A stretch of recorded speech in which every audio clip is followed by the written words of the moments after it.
Greetings, ladies and gentlemen. This is Comeza Radio Africa, the voice of Comeza, the organization everybody wants to be associated with. The mind, the journey, the destiny. We apply our mind to the journey that takes us to our destiny. That's our philosophy. We inform and entertain. We develop and educate, we empower and support, we associate and network. That's the idea. We are a business and professional management services 24/7 internet streaming radio station. We broadcast 50% of music and 50% talk shows. Our talk shows aim to affirm and support business professionals and entrepreneurs in their personal and professional journeys of bringing difference to the world. To use the African storytelling methodology in offering career coaching, education and learning guidance, continuous professional development, enterprise and entrepreneurship development, and connecting supply to demand. My name is Sam Zimmer. I am the CEO and Executive Business Coach at Comeza GOC International. You can find us at www.comeza-goc.com. Should you want to become a member of Comeza Friends and Supporters Club NPO, you may do so online at www.comezaclub.africa. You are also welcome to send us email at callcenter@comeza-goc.com. At this moment, I want to welcome our guest, Tendani Munonoka. Did I say it right, Tendani? Yes, you said it right. Welcome, and how are you doing? I'm very blessed. How are you, sir? I'm Happy very Father's well. Day. Thank you very much. Very much interesting, the type of talk that you and I were going to have. I'm looking forward to it. At first, I will want to start with your upbringing and youth days before we move into the professional life journey of yours. How is that? That's perfectly fine. Lovely. Which part of the country are you at this moment? I'm currently in Limpopo, in a village called Madumbija. Yes. That's where I'm currently am. That is where I was born. Yeah. And I'm a second-born daughter of Mr. and Mrs. Munonoka. They brought me up here. I went to school. I started, at the time it was still sub-A when we were starting. We used to call it Dom A. Yes, Dom A. Yeah, so that's where I started sub-A here in a school called Petamkanda. Then I moved to Chirapsiku primary. Then I moved to Chigwarani. Then I did my high school in Lichogu Secondary School. I assume that those are the schools around your region there in Venda. Which part of Venda is it? Madumbija. It's our closest town. It used to be called Luistrichat, but now it's called Makato. Yeah. I guess Luistrichat, Makato is almost like, how do I use it? It's a landmark. If you talk Venda, we always say, how far is it from Makato? Is it on the east, west, south, north? It's in the west of Makato. The opposite direction to Toyando? Yes. Wow, okay. And how was it growing up in the village? Madumbija was a very interesting village. It's very big. There was a lot of activities. It was a calm village. Very interesting that we were just exposed to sports would be netball and soccer only, and school. which we were not exposed to things that I would say dangerous or things that, other bad activities. So for me, it was quite interesting in such a way that you don't even think of you would go out of the village because you have not seen anything else. Wow. The world ended at the top of the mountains where the sky and the mountains come together. Exactly. When we grow in the villages then, there used to be these two kinds of children of the village. Those who are always confined to their families. You only see them going to fetch water, to fetch wood or cattle, and they go home. Yes. The second group was those kids that are all over. You find them not only in their homestead, they will be doing activities in the village, they will be somewhere else, they just move around, and it was always okay. Which kind of a child were you between the two groups? I was one of those that confined to the family. I was raised in a very strict manner.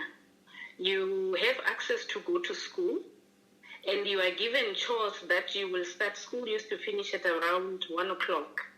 So you'll be given a list of chores that will last up until 5 o'clock, and they'll tell you once you finish, you can go and play. But at 5 o'clock, they're locking the gate. So you are just at school. From school, you are home. You don't have too much time to go and play. Though that changed a little bit when we got to high school because we were granted permission to go and play soccer.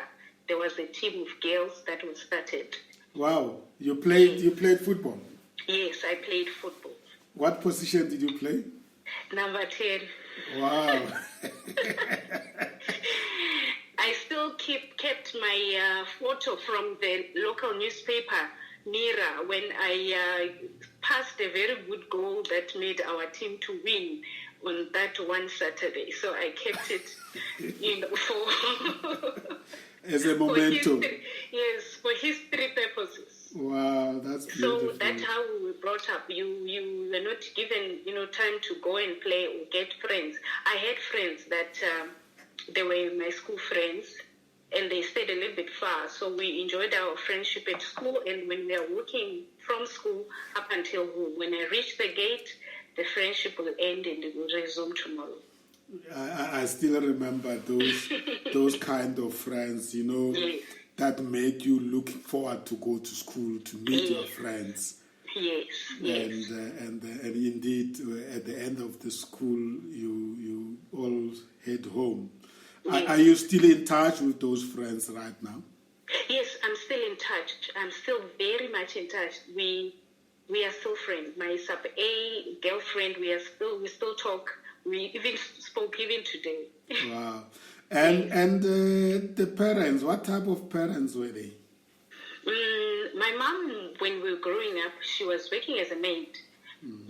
Very neat. She worked in the Joburg areas, in Randburg, in Parkmore, Kelvin at the time.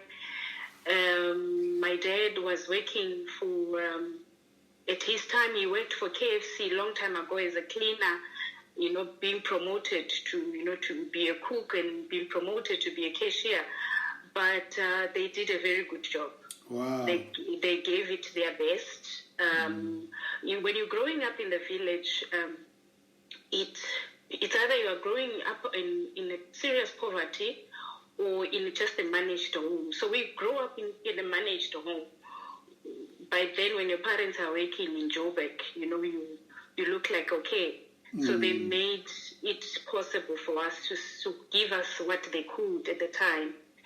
And I have to say, they really did their best.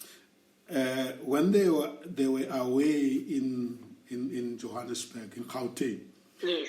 Who was looking after you? My aunt was looking after me, and my grandmother, my mom. Yes. From the mom's side, she was also working as a domestic worker. But what she'll do is she'll take turns to say on her off days she'll come and bring us leftover bread from the white people dried. We used to look forward to Granny coming back because we know that, there will be, the dried bread. She will keep bread and dry it for us so that when it comes, we are eating rusk. They're calling them rusk now because, there's a fancy name, but it's just, bread that has been dried. Wow.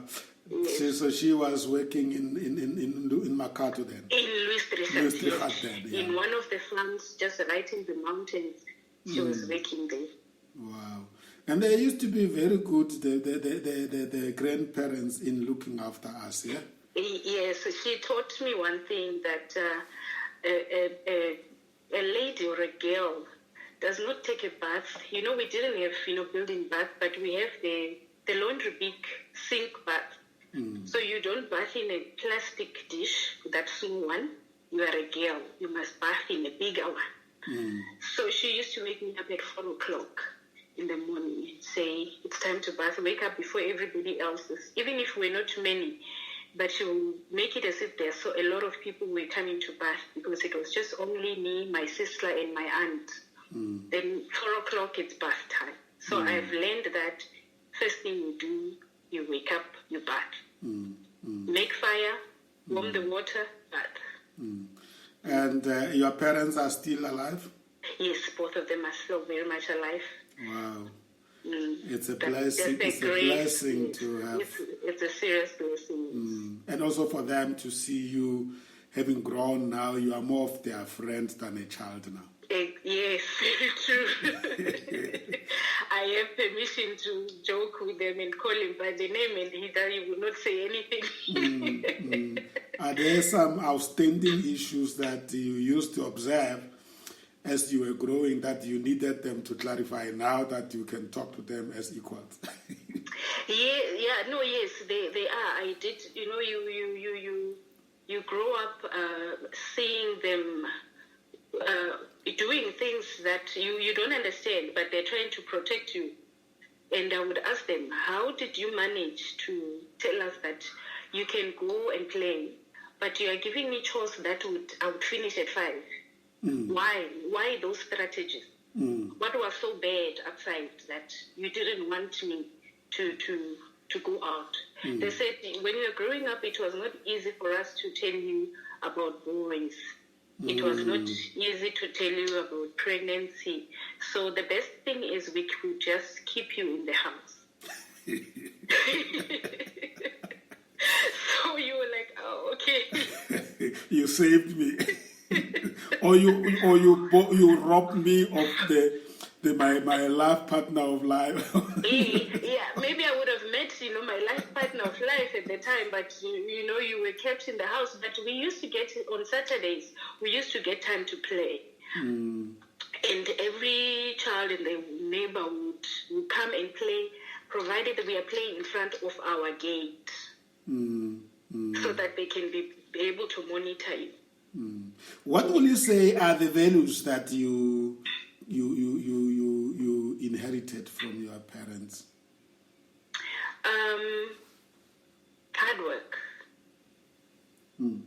Hard work and perseverance and focus. They kept focused for a very long time. They put hard work into bringing us up and making our lives better. And the values of life, respect and calmness. You don't just jump into whatever you want to. You need to remain calm, observe the situation, and then move forward.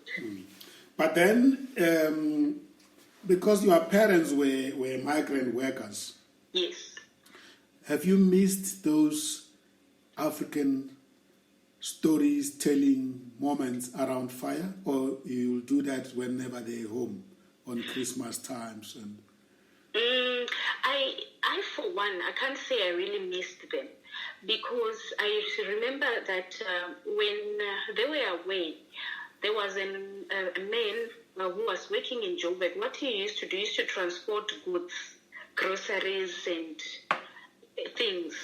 So my parents will, every Friday, as he comes on Friday morning, they will send a note to say he must pass here on Friday morning to say, Friday evening, your mother said I must come back with you. So that old man had a bakkie that he used to carry with a canopy. So Friday evening, I will be going to see Mama and Daddy in Parkmore. Wow.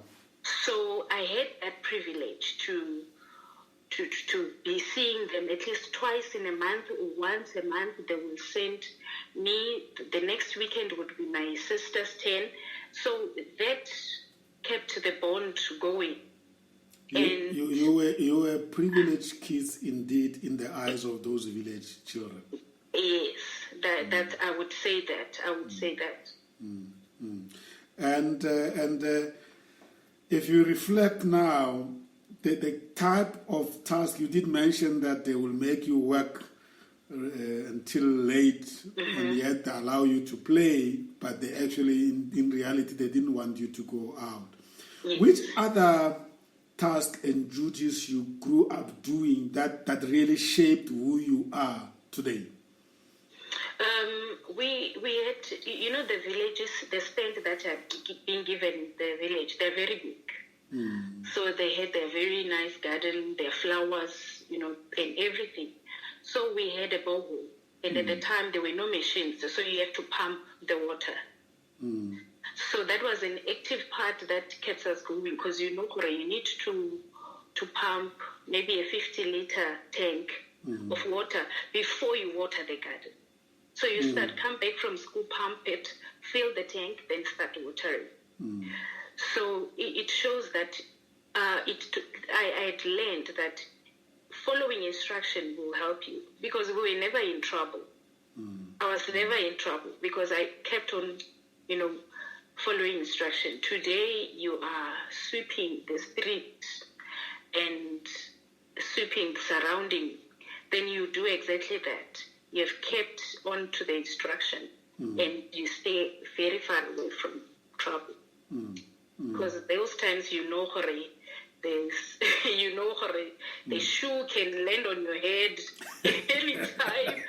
Something can land on your body anytime. Yes. And then you will understand that it's not hate, it's just putting you in the right direction. That's how it's supposed to That's be. how hard they loved. That's how hard they loved us. Eh?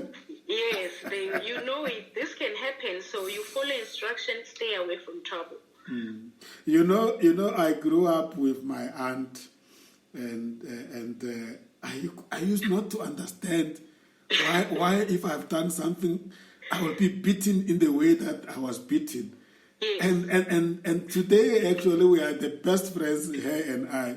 Yes. And I look at her, I said, man, you really put me in the right direction. Not that we're endorsing that, but I think how else will they do it then? Because yes, they were just overwhelmed by wanting to become great parents, good parents. Exactly, that's very true. And now when we are grown up, and then you hear sometimes they call you with those nice names.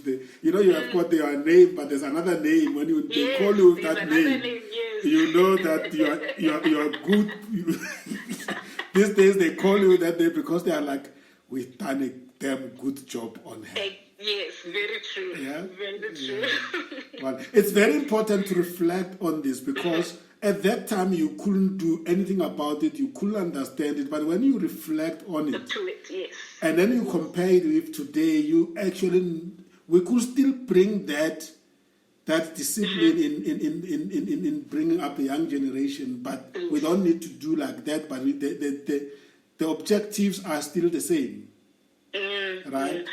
But the objective remains the same. It's only there's just a twist, yes. A bit of a twist on other things that were done then and, being done now. Then there were no helpers in the house.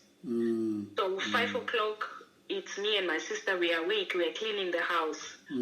At 7 o'clock, you still have to be at school and you are still going to walk to school, even if it was not a distance, but you still have to concentrate after waking up at 5. But now there's a twist, 5 o'clock, then there's transport at the gate.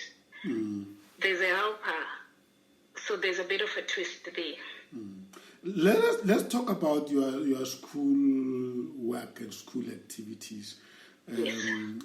I already know that you didn't go to kindergarten. You went to Dom A. Exactly. You went to Dom A.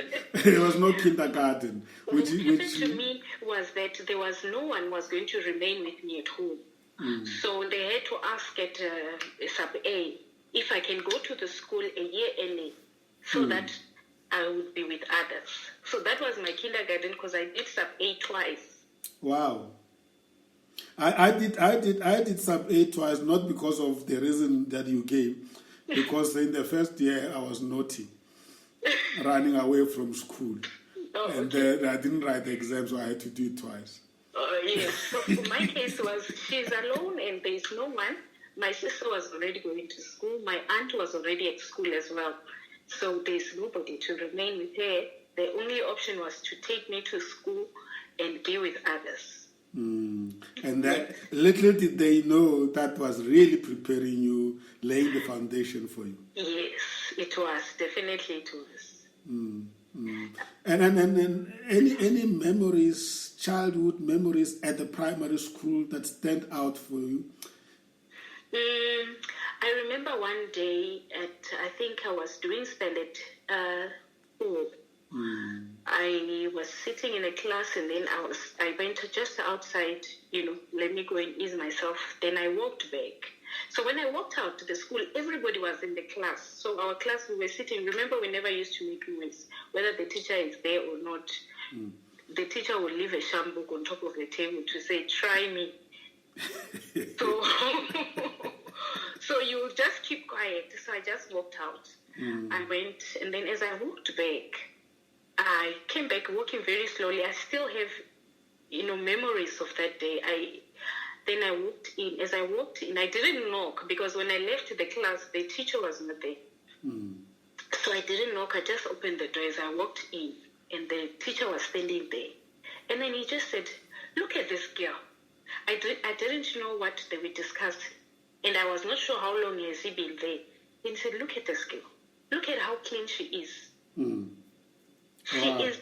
Then he pulled up a chair, and then he said, "Stand on top of the chair." And that is a teacher that if he had to discipline you, you were not even going to think about doing what you have done. You would completely erase it. And then he pulled out a chair. He said, "Stand here." He pointed out my school uniform. He said, "Look at her shoes. She's coming from outside, but she doesn't have dust on her feet." And I look at the rest of you. You also walked, but look at the dust on your legs.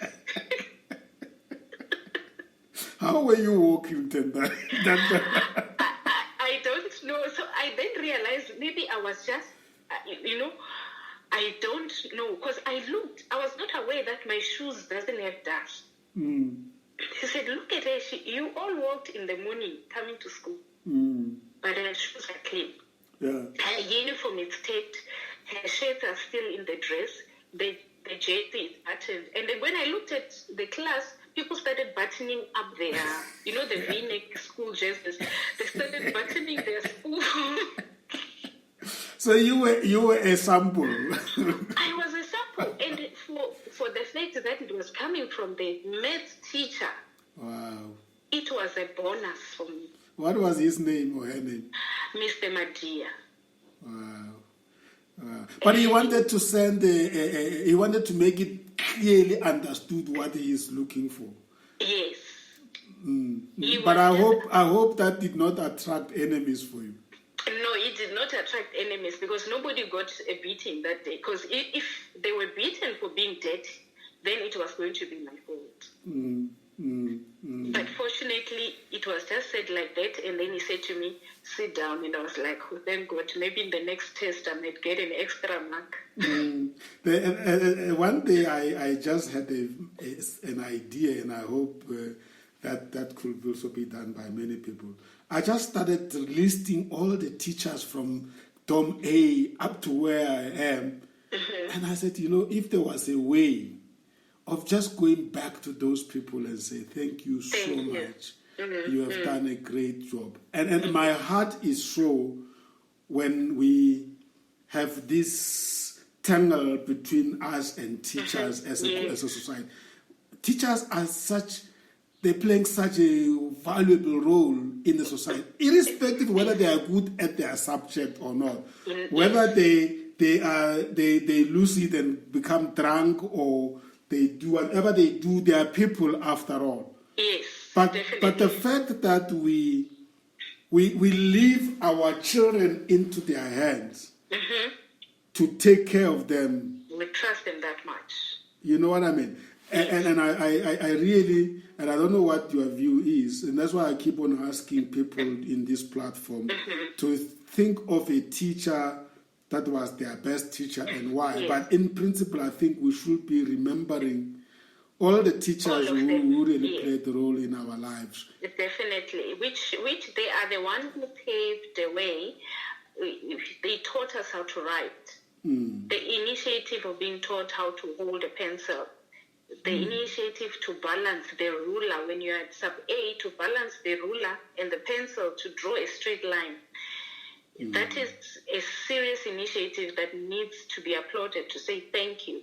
Even to know how to go to a page in a book. You know, we take this thing for granted. I remember they used to give us books with pictures because they knew that children love pictures. Yes. And then if you have a favorite picture on a certain page, that we put something in between the book so that every time you look for your favorite page, you find it. But in reality, they were teaching you that you need to know how to prioritize your books, you know. So anyway, and then you proceeded to secondary school and high school. Yes. What subjects did you do in high school?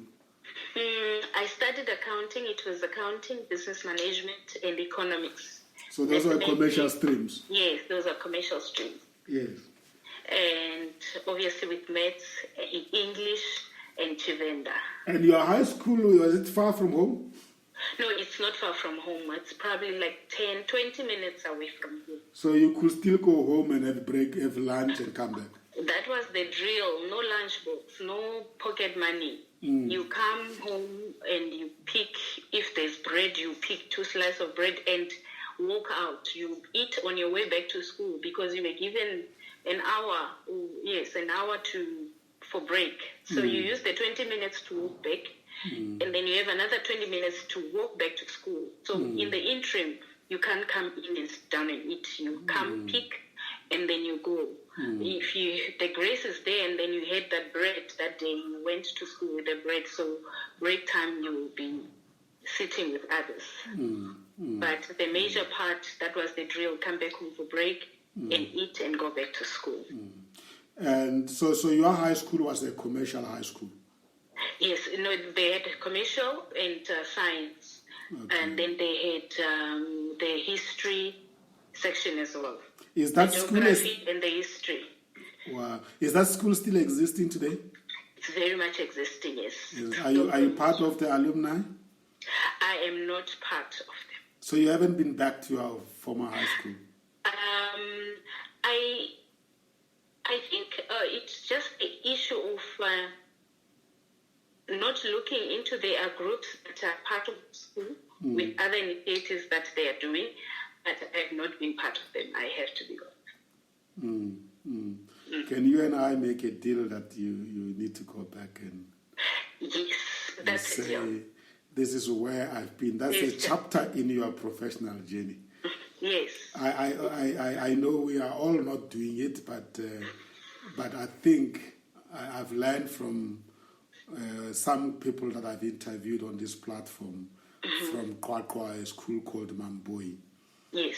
People like Ndate Gividin Chumael, who have established an alumni forum and an NGO, and they go back to that school. Apparently, it's making huge impact on the current. Of course, we are busy with our lives, but I'm saying, I'm sure it will be very inspirational for you to walk in and say, I graduated from this school. I'm around if kids needs mentoring and coaching around career guidance. And you know what I mean? Yes, you are very correct. You are very much correct with that. There's so much to offer. There's so much to offer, and I think I would like to challenge you guys who are the regulars on this platform that let's make a virtual movement whereby we're encouraging all of us. It might not be the school where you went to, but maybe it's the school next to you. Next to, yes. But it's more powerful when you go back to the school where you graduated from and you say to people, look at me, I was like you. That's very true.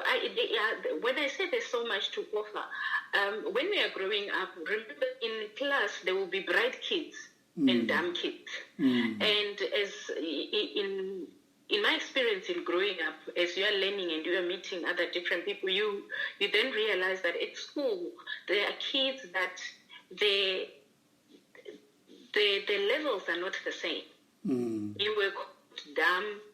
You were failing a class, repeating class 3-4 times, and, nobody's really taking an initiative to find out what is it, because we were not aware of what is really going on. You meet your brother in the same class and you pass and you live in.